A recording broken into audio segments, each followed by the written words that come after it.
All right, so the last part of exercise prescription for healthy adults involves prescribing flexibility exercises. So, for starters, the flexibility can be defined as the ability to move a joint through its full range of motion. Relatively simple definition, and as we know, we can measure that in multiple ways, different flexibility tests or the use of goniometers. So, some of the benefits of improving and maintaining flexibility include obviously improved range of motion around joints, potentially reduced injury risk.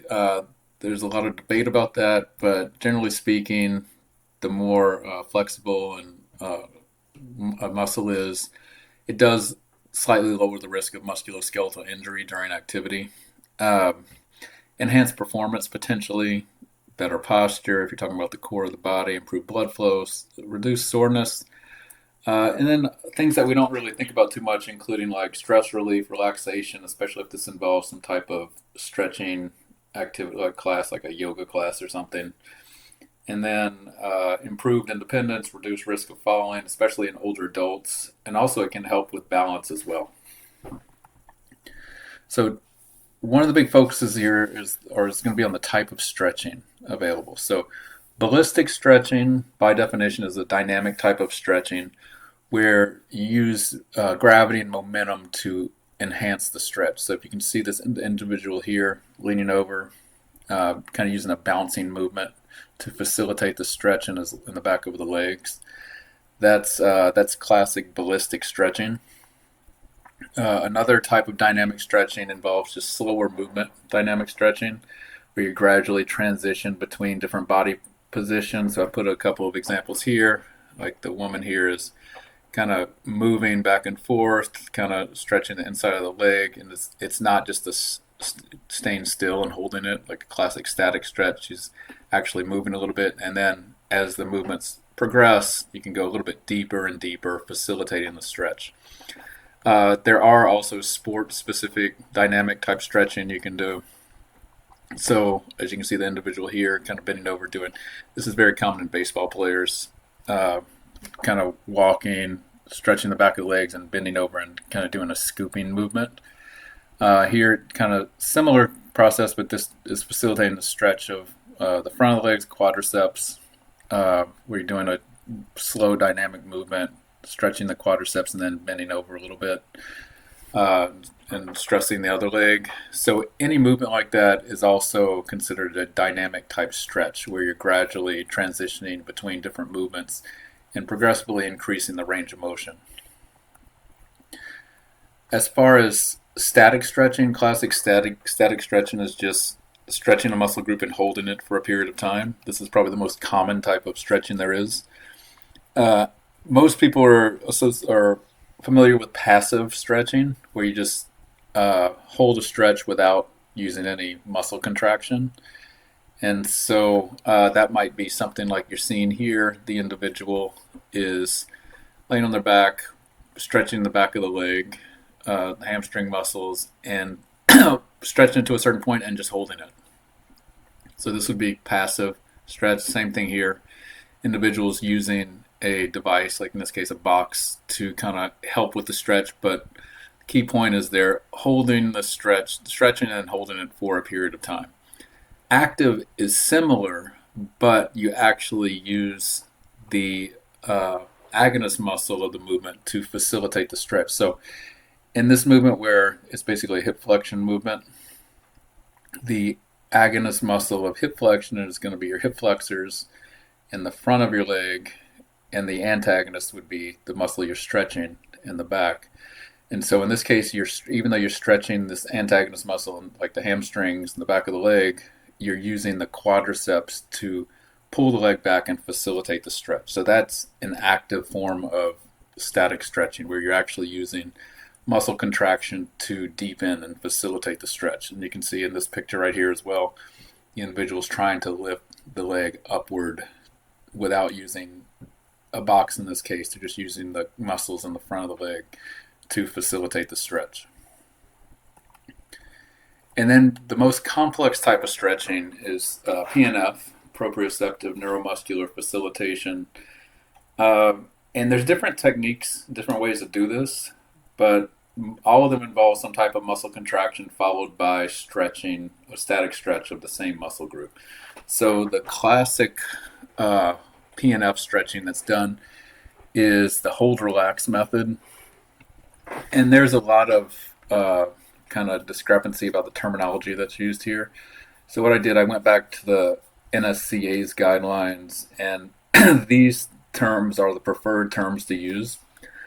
Some people use the hold relax and contract relax method to mean the same thing, and actually they're slightly different. So the hold relax is the classic PNF stretch, and that's what you can see the individual doing here and also in the video. So what happened is our goal is to stretch the muscles in the back of the leg. You'd have an individual kind of push back and stretch the muscles, and then that would be held for a period of time, and then the person being stretched would actually engage in an isometric contraction with the hamstring muscles in the back of the leg to try to push against this individual who's helping, and they're not going to let their leg move. So it's going to be an isometric contraction, hold it for a few seconds, up to 6 seconds usually is recommended. And then after they would stop contracting the muscle, and then the stretcher would actually push back a little bit more and facilitate the stretch.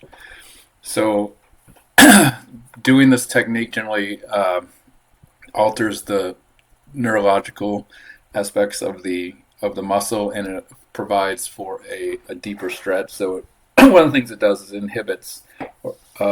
slightly inhibits the Golgi tendon organ, which is going to allow a little more stretch. So that's the classic hold relax method. You can actually see it in the top picture as well.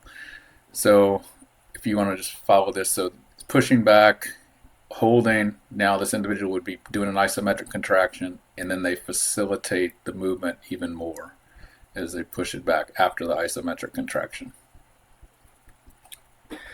The contract relax method is actually really similar, except the big difference is it's not an isometric contraction. So it would start the same way, push the stretcher pushes the leg back, and this time, instead of performing an isometric contraction, the person being stretched would actually engage in a concentric contraction with the hamstrings to push the leg all the way down, and then the next step would be to facilitate the stretch even more. So big difference here between these two is just either an isometric or a concentric contraction of the antagonist muscle.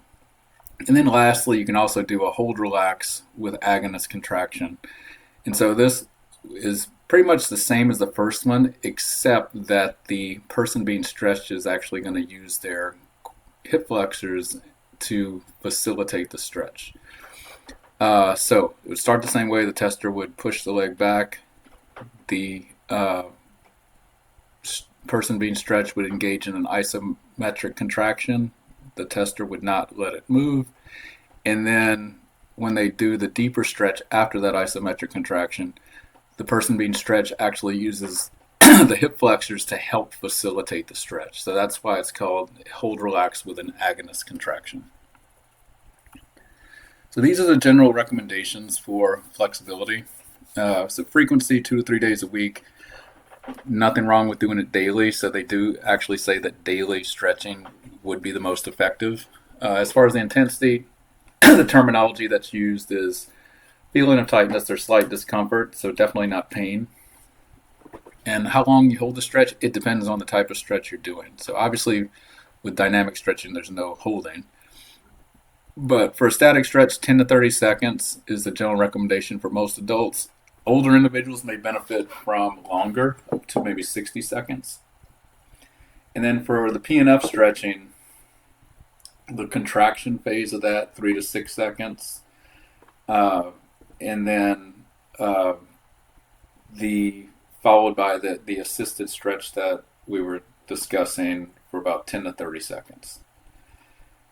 And then as far as type, major muscle groups, variety of types of stretching, so static stretching, dynamic stretching, ballistic is even recommended, PNF is recommended. So all of these are actually okay to do.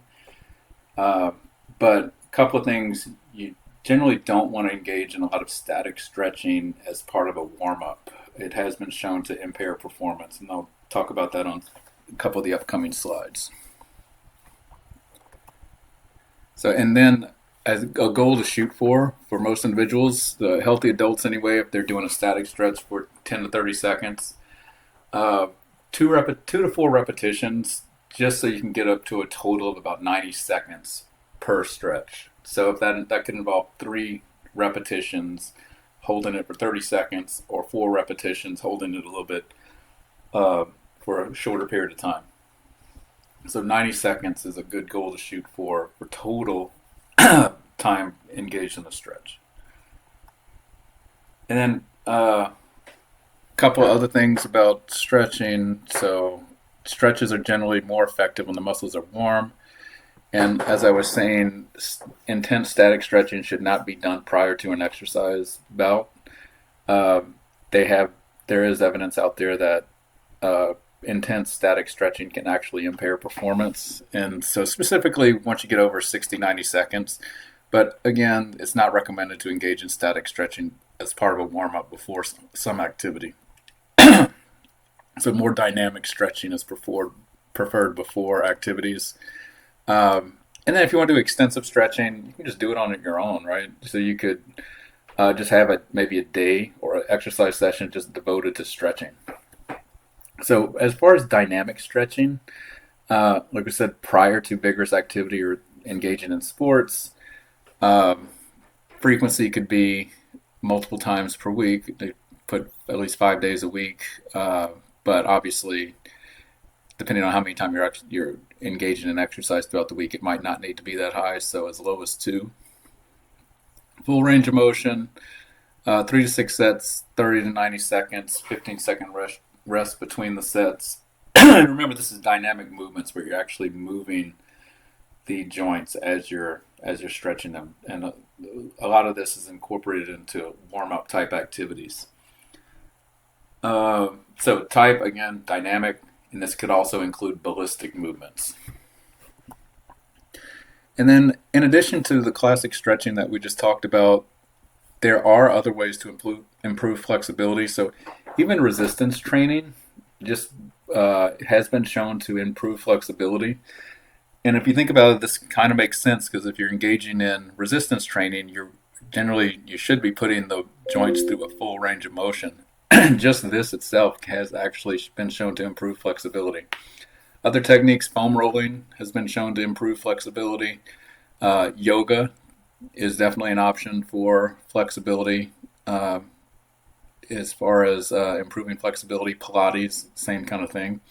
So there are other options than just the classic stretching routines that we've been talking about.